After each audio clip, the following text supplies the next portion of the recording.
What a good day sa ating lahat. Ito po si Kuya Steve, minsan pa na nagsasabing, Baruch haba Bishem Adonai. Sa oras na ito, mga kapatid, tayo po ay mag-aaral ng Hebrew alphabet. At ang pamagat po nito, the elements and the DNA of the Hebrew alphabet. So, pag sinabi po kasing DNA, ay inaalam po natin, no? Kapag ang isang tao ay may nais matuklasan kung siya ay kanyang kadugo, ay atin pong kinukuha yung kanyang DNA. Kaya dito po sa ating pag-aaral, ay atin pong tutuklasin ang Hebrew alphabet. Sinabi ng Hebrew chapter 4, verse 12, ang salita ng Diyos ay makapangyarihan. Okay? The word of the Lord is quick and powerful and sharper than any other two-edged sword. Doon sa espada, mas matalas ang salita ng Diyos kaysa sa espadang magkabila ang kanyang talim. Kaya po, napakahalaga po ng ating matutuklasan o mapapag-aralan tungkol po sa Hebrew alphabet. At even in the book of New Testament, si Jesus din po ay nagsasalita sa Hebrew tongue. Makikita natin yan sa Acts chapter 26, verse 14, na si Jesus, ang kanyang lingwahe ay Hebrew. Okay? Nang itong si Saul ay kanyang tinawag niya siya sa Hebrew na salita. Nang na-discover po ang tinatawag na Dead Sea Scroll, doon po nakita yung mga tinatawag nating lumang tipan. Okay? Nandun po siya sa Qumran Cave. Ito po ay na-discover ng isang shepherd boy ng kanyang binato yung kuweba at tinamaan yung pot na may lamang Old Testament. Around 15,000 jar yung nakalagay po doon sa Qumran Cave. At ito po ay nakasulat sa Hebrew letters. So, ang lumang tipan po ay nasulat sa Hebrew or Aramaic. Or Hebrew and Aramaic. At ang New Testament ay naisulat sa Grego. Now, bakit ko po sinasabi ito? Sapagkat ating pong pahalagahan o tutuklasin the elements of the Hebrew alphabet and the DNA of the Hebrew alphabet. Ang Hebrew alphabet po ay mayroong 22 letters. Aleph, Bet, Gimel, Dalet, Hey, Vav, Sayin, Ket, Ted, Yud, Kaf, Lamed, Mem, Nun, Samek, Ayin, Fe, Sadi, Kuf, Resh, Shin, Tab. Therefore, the 22 letters of the Hebrew alphabet are from Aleph to Tab. Sa Greek, Alpha and Omega. But in Hebrew, yan po ang nakalagay. Someday, mapapag-aralan natin ang kahalagahan ng salitang ito na makikita ninyo na nakasulat sa Genesis 1:1 na hindi napapansin. Bakit po? Dahil hindi po siya nakatranslate sa English. Kaya someday, ito po yung ating pag-aaralan. At yung nakikita nyong number sa taas, yan po ang kanyang gematria value. So, Aleph is 1, from Tav is 400. So, nakikita nyo po yung bilang number 2, 3, 4, 5, 6, 7, 8, 9, 10. Pagdating po sa Yud, by 20 na po ang bilang. 20, Lamed 30, 40, ang Mem, Nun is 50, Samek 60, Ayin 70, Fe is 80, Zayin o Sadi is 90 and cube is 100. And pagdating sa 100, by 100 na po ang bilang. Resh 200, Shin 300, 400 ang tab. At dito po, mapapansin ninyo, ito po ang tinatawag na pictographic meaning. Yan po. Kung nakikita niyo yan, yan ang tinatawag na pictographic meaning. During ancient time, hindi po ito ang ginagamit, kundi ito po. Kaya pag sila ay nagsusulat, ang tawag po dito sa pictographic meaning na yan ay Paleo-Hebrew. Paleo-Hebrew. Kaya puro sign po ang makikita ninyo. Okay? Now, mga kapatid, bago ko po ipagpatuloy, ang tanong ko po, ilang chromosomes meron ang isang tao? Okay, kung alam po ninyo ang sagot, paki-comment po sa baba sa ating comment box. Kung alam po ninyo kung ilan ang chromosomes ng isang tao. Now, bakit ko po tinatanong? Okay? Sapagkat ito pong Hebrew alphabet, the 22 letters, ay inimpart ng Diyos sa tao. Okay? Makinig po kayong mabuti. Ang salita ng Diyos ay inimpart niya sa tao. Inilagay niya sa tao. Sabi ni Jesus, the word that I speak unto you, they are spirit. Nang nilikha ng Diyos ang tao, paano ba niya ito ginawa? Kumuha siya ng alabok o ng putik, inanyo ang tao. So wala pa siyang buhay, pero anyong tao na siya. Okay? Ano ang kanyang ginawa? Kinuha niya ito at hiningahan sa kanyang ilong. Okay, sa Genesis chapter 2 verse 7, ang sabi doon, and God breathed into his nostril, and the man became a living soul. Nabuhay ang tao. Bakit? Dahil sa hininga ng Diyos. Kaya tayo po ay humihinga at nabubuhay dahil sa hininga ng Diyos na ipinagkaloob sa atin nang tayo'y kanyang hipan sa ating mga ilong. At sa 2 Timothy chapter 3 verse 16, ang kasulatan o ang scripture ay inspiration of God. Ano ibig sabihin ng inspiration? Hininga ng Diyos. Itong Biblia, the Bible, okay, hininga ng Diyos. According to 2 Timothy chapter 3 verse 16, the word inspiration is God breath. Hininga ng Diyos. At kung mapapansin ninyo, ang tao ay kanyang hiningahan. Okay? Yung tao ay inimpart niya ang hininga ng Diyos na ang ibig sabihin ay salita ng Diyos. Okay? Kaya ang tao ay hindi lamang nabubuhay sa pagkain, kundi sa salita ng Diyos. Ang salita ng Diyos, pag inalis mo sa tao, mamamatay ang tao. Anong ibig ko sabihin? Hiwalay ka sa Diyos. Wala sa iyo ang buhay na walang hanggan. Hiwalay ka sa Diyos. Kaya mahalaga na maunawaan natin na yung hininga na ating hinihinga araw-araw, ito po ay God breath. Hininga ng Diyos.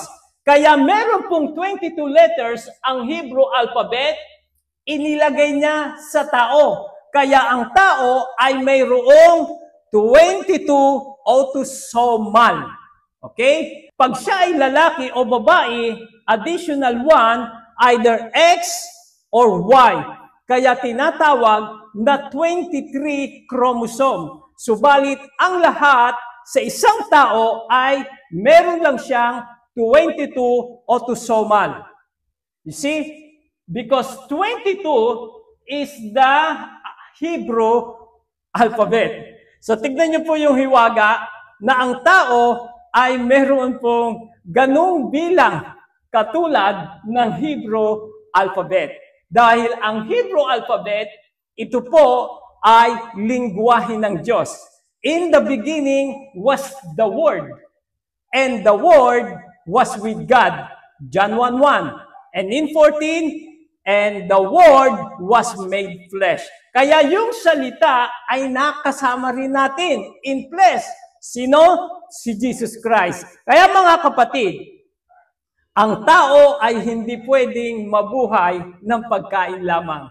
Napakahalaga na maunawaan natin, kailangan niya ng salita ng Diyos. Dahil pag walayo tayo sa salita ng Diyos, ang katumbas po nito ay kamatayan. Okay? Ganun po kahalaga ang Hebrew alphabet. Okay? Someday we will go in a deeper meaning ng mga letra na ito. Subalit sa Zephaniah chapter 3 verse 9, ang sabi ng Panginoon, "For then will I turn to the people a pure language." Nais tayong ibalik ng Diyos sa kanyang lingwahe, sa tunay na kanyang salita. Bakit po? Ang tao po kasi ay iba't iba ng lingwahe at iba't ibang pagtawag sa ating Diyos. Pag tinatawag natin ang ating Diyos, iba-iba po tayo ng lingwahe na ginagamit. Sa Pilipinas alone, meron po tayong 175 languages. Napakarami nating ginagamit na lingwahe. Kaya sa panahon ng Pangulong Manuel L. Quezon, itinalaga niya na ang ating lingwaheng gagamitin ay Tagalog, Pilipino, noong December 30, 1937. Kaya si Manuel L. Quezon ay tinatawag nating ama ng wika. Gayon din naman, mga kapatid, ang Hebrew ay halos mawala na sa mga Israelita. Bakit? Sapagkat sila ay pinalayas sa kanilang bansa ng mahabang panahon. Taong 722 BCE, ang 10 tribes of Israel ay sinakop ng Assyrians. At pagkatapos, taong 586 BCE, yung namang Juda, kung saan naroroon ang Jerusalem, ay sinakop naman ng Babylonia. Kaya totally, ang bansang Israel ay naging empty. Nawala po sila. Okay? At pagdating naman ni King Cyrus, itong mga sa southern part ay pinabalik ni King Cyrus. Saan? Sa Jerusalem. Subalit yung 10 tribes, wala pong record. Kaya hinahanap sila. Maraming nagtatanong, where are the 10 tribes of Israel? Dahil ang may record lamang po ay ang Jerusalem. Mababasa niyo po yan sa Ezra chapter 1, chapter 2, and chapter 3. After 70 years, the Babylonian captivity, nang umupong hari naman ay si King Cyrus, tinalo niya si King Nebuchadnezzar, bumaksak ang Babylonia sa pamamagitan ni King Cyrus. Siya naman ay nagbigay ng degree, ginamit siya ng Diyos na palayain ang mga Israelita. At ang bansang Israel ay muling itinayo ang tinatawag na Second Temple. At nung nakatayo na yung Second Temple, dumating naman po ang mga Romans at sila ay na-occupied ng mga Roman Empire. At taong 70 AD, giniba uli yung Second Temple. Kaya wala silang templo during 70 AD at sila lamang po ay nakabalik sa Israel nang ang UN ay nagtatag noong May 14, 1947 o 1948, sila ay pinabalik muli sa Israel. May 14, pinabalik po sila na ang Israel ay para sa mga Hudyo. Imagine po ninyo that long years, halos makalimutan po nila ang kanilang native language. Kaya ang sabi ng Zephaniah chapter 3 verse 9, sino nagsasalita rito? Ang ating Panginoon. Nais niya tayong ibalik sa tunay na lingwahe. Bakit? Iba-iba kasi ang pamamaraan ng tao kung paano niya tatawagin ang ating Diyos. Okay? Dahil ang Diyos po ay may pangalan. Last time po ay pinag-aralan natin ang pangalan ng Diyos. Okay? Ang pangalan ng Diyos in Hebrew ay Yud, Hey, Wa, Hey. Okay? Ang pangalan ng Diyos in Hebrew ay, mababasa po natin to, ang Yud is Y, ang Hey is H, ang Wa of Vav, and another Hey. So, hindi po natin to mababasa, okay? Dahil ito po ay tetragrammaton. So, nilagyan po ng A dito at saka E, kaya ang basa po dyan ay Yahweh.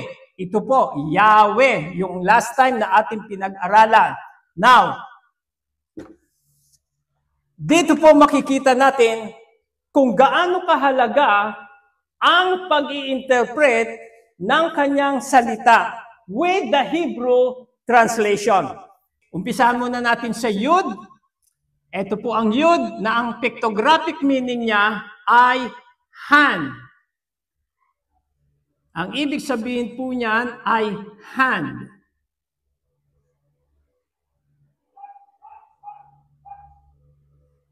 Okay? Hey. Ito po yung hey. Ang pictographic meaning niya ay tao na nakatayo at nakataas ang kamay. Hey! Okay? At ang translation po dyan, ang sabi rito is behold.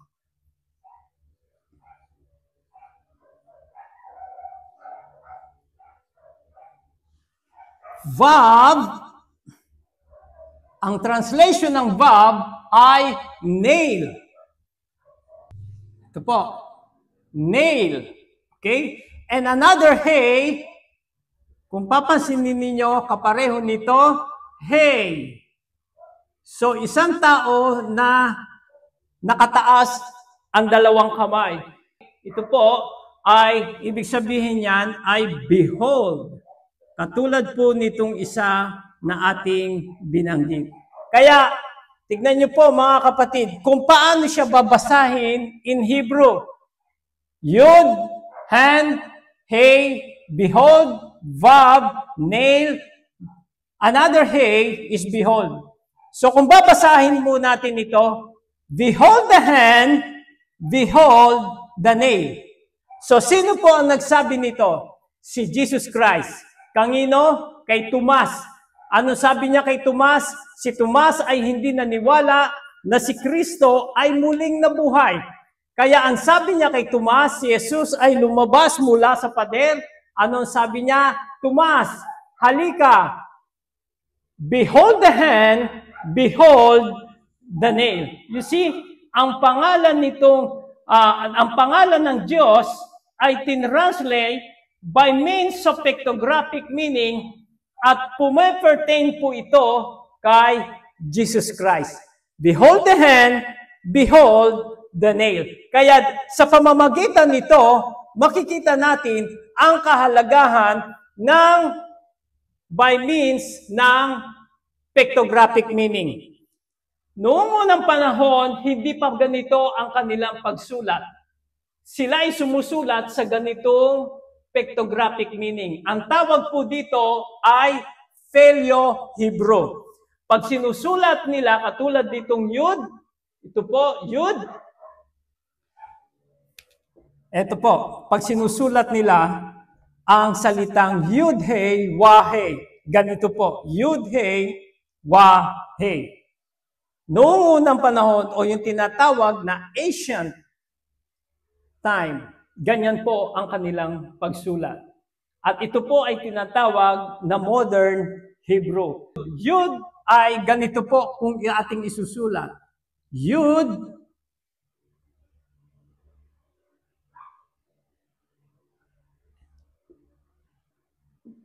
Yud, Vav, Dalet. Okay? Ang Yud ay ito po, 10 ang kanyang Gematria value. Vav is 6. And Dalet is 4. See? Hey, pag isusulat po natin siya, ay ganito po siya. Hey. Okay? Hey. Ganyan po pag isusulat ang hey, dahil ito po ay letter hey. Okay? Hey is 5. Aleph, the gematria value is 1. Vav, so ang number niya ay 6. Another 1, Aleph, Aleph, 1, and another Vav, same here. And this one again is Hey. Hey is katulad po nito, hey. Ang gematria value niya ay 5. And another A, ang gematria value ay 1. Now, i-add po natin ang number na yan. Okay? Ilan po lahat yan? Sa pangalan ng Diyos, ng Yud, Hey, Wah, Hey, kung babasahin po natin, Yud, Hey, Wah, Hey. Ayan po ang mga letra. I-add po natin ang number. 1 plus 5 is 6. Plus 6, 12. Another 1, 13. Plus 1, plus 6, 19. Plus 1, 20. Plus 5, 25. And another 10, 35. Okay? Another 10, 6 plus 4, 45. So, nakikita niyo po yung number. Kahit kayo po ang mag-add niyan, lalabas po yan ng 45. Now, sino yung unang tao na kanyang nilikha? Okay? Dahil ang tao ay nilikha ng Diyos sa kanyang larawan, ang pangalan niya ay Adan o Adam. Aleph, Dalet, and final Mem. Okay? Adam. Aleph, Dalet, and final Mem. Ito po siya. Ito po yung another letter ng Mem. This is the final Mem. This is the middle Mem. Now, kung babasahin po natin, ang Aleph, ang ibig sabihin ay leader or strength. Ang Dalet ay door. So, ito po siya. Ang pictographic meaning niya, ang ibig sabihin niyan ay door. Okay? Now, the final Mem, ito po siya, Mem, ang ibig sabihin po ng Mem sa Hebrew po ay water. Ang kanyang pictographic meaning ay paganyan po. Parang alon ng tubig. Dalet means, ito po, door. Ang Aleph ay head of an ox. Head of an ox. Leader or strength. Kaya kung babasahin po natin, katulad po dito, ibinigay niya ang meaning, dito po basahin din natin. Aleph is leader, ang Dalet is door, and the Mem is water or death. Okay? Basahin po natin. Adam means the leader, enter into the door of life. Water is life. Or death. Bakit ko sinabing death? Sa panahon ni Noah, namatay ang tao dahil sa tubig. Okay? Nagpabaha ang Diyos at ginunaw niya ang mundo sa pamamagitan ng tubig. Kaya ang ibig sabihin ng tubig, pwede siyang life, air, or death. Tignan po natin, basahin natin. The leader enter into the door of life and death. Ano ang pinasok ni Adan? Death. Nang kinain niya ang puno na nakaalam ng mabuti at masama. Si Adan ay pumasok sa kamatayan. For the wages of sin is death. Tignan naman natin ang kanyang gematria value. Ito pong nakikita niyong number sa taas ay tinatawag po yan na gematria value. Tignan naman natin. Aleph, 1. Dalet is 4. Mem is 40. Okay?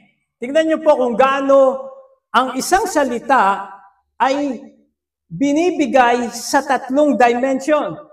The gematria value, the pictographic meaning, okay, ito po yung pictographic meaning, yung pelyo, and the name of the letter. This is the name of the letter.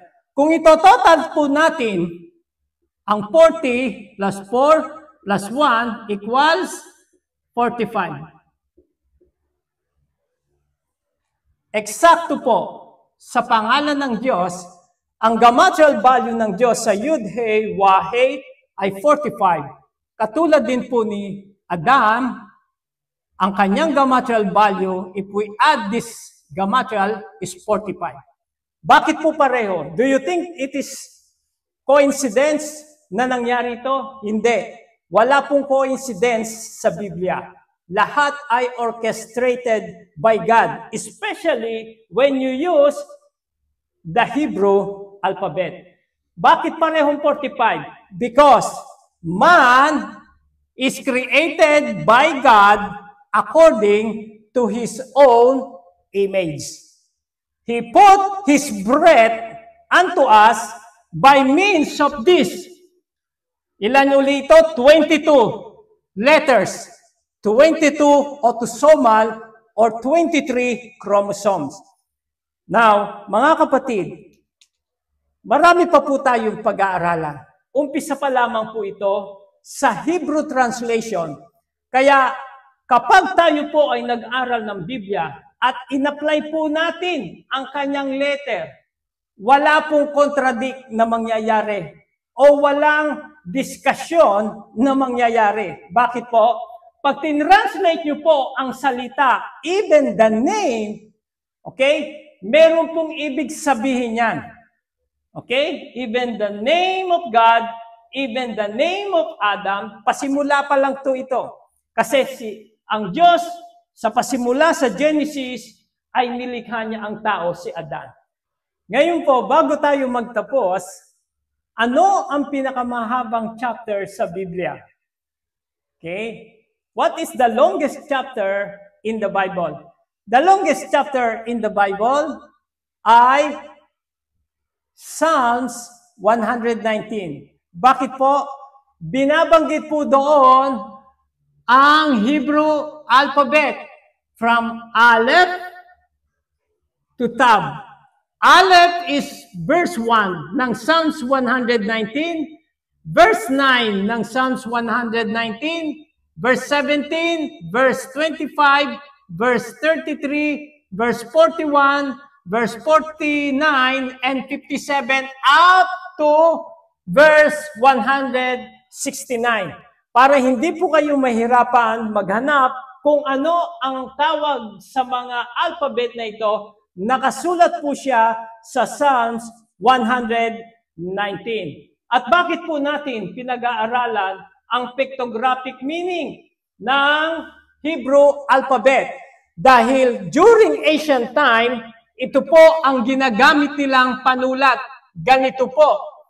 Yan. Ito pong nakikita po ninyong pictographic meaning, yan po ang ginagamit nila during ancient time. Ibig sabihin, noong mga una pang panahon, around 1000 BCE, ito po ang kanilang ginagamit. Katulad po ito, yung ating meaning na binigay, ang pangalan ng Diyos, ito po ay tinatawag na Paleo-Hebrew. Ang tawag po dyan ay Paleo-Hebrew. Kaya mga kapatid, marami pa po tayong pag-aaralan at tutuklasin sa pamamagitan ng Hebrew alphabet. Muli, ito po si Kuya Steve na nagsasabi sa inyo ng Baruch haba B'Shem Adonai. Don't forget to like, share, or click the notification bell para ma-notify po namin kayo sa mga susunod po nating pag-aaral. Kapag ginamit po natin ang mga Hebrew alphabet, makikita natin ang kabuuan ng ating pinag-aaralan.